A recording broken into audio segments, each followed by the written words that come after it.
watching him kind of get his body in the position where he knows what's coming, and then that shot in the first period over the glove of Anderson, who, you know, not enough, we haven't said enough about how terrible Anderson was the last 3 games of that series, but whatever. I mean, he's just good all the time when it matters. This isn't a surprise, Dean, as Mike Johnson alluded to it earlier. He was a stud at the World Juniors, taking all those penalty shots.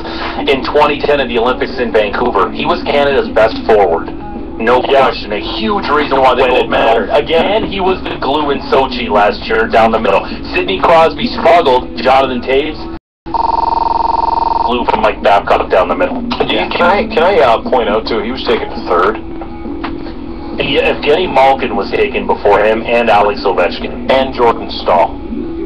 Sorry, you're right, Jordan Staal was taken before. Yeah. Mike's in a miss there. Can you imagine if the Penguins had him and Sidney Crosby down the middle? Probably more than 1 cup, right?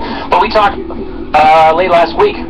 It comes down to which stars show up, and Chicago's guy. I mean, we talked about Toews, but Kane was great, Saad was great, Keith was great, and Corey Crawford played Anderson. But on the other side, Boudreau's taken a killing because he's won a 6 in Game 7s. But Perry and Getzlaf, you know, they're now 1-4 in Game 7s. Perry just had 3 points in the whole series. Getzlaf didn't have a goal, so those guys have to wear it as well as Bruce Boudreau too. So, but it's going to be hopefully a great Stanley Cup final. I think I've got Hawks. I'm going Hawks in 6. That's how I would pick it right now. But I would too. But that's the thing, is that we said this earlier. You know, you're a pretty good hockey team when you best Detroit in 7 after being down by a game twice, 3-1 in the series, right? Yeah.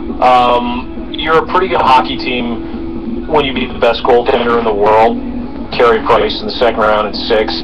You're a pretty good hockey team when you beat the President's President's Trophy winning team, the New York Rangers, in 7.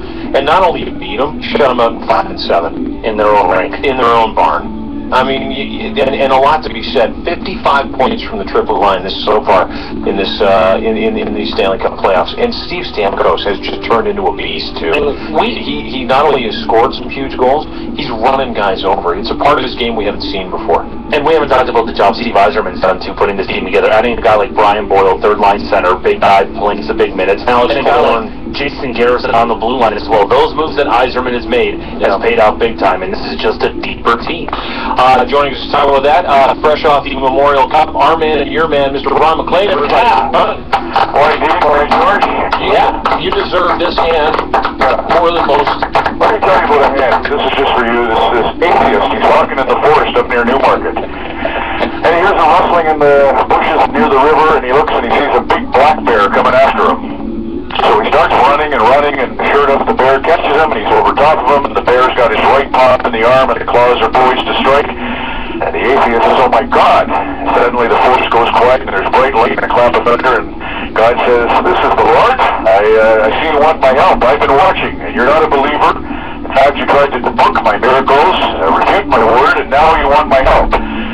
And the atheist says, "Yeah, God, I got to admit you're right. It would be hypocritical of me to ask you to make me a Christian at this moment, but maybe you could make the bear a Christian." And God says, "All right." And the light goes out. The sound of the forest swells up again, and the bear takes his right paw down and puts it together with his left paw in front of him, and he speaks. He says, "Bless this food, O Lord, which I have delivered to me."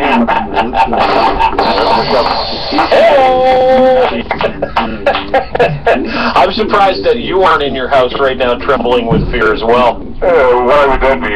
Well, the bear. I mean, the bear did get you. I've spent all these years with the Cub.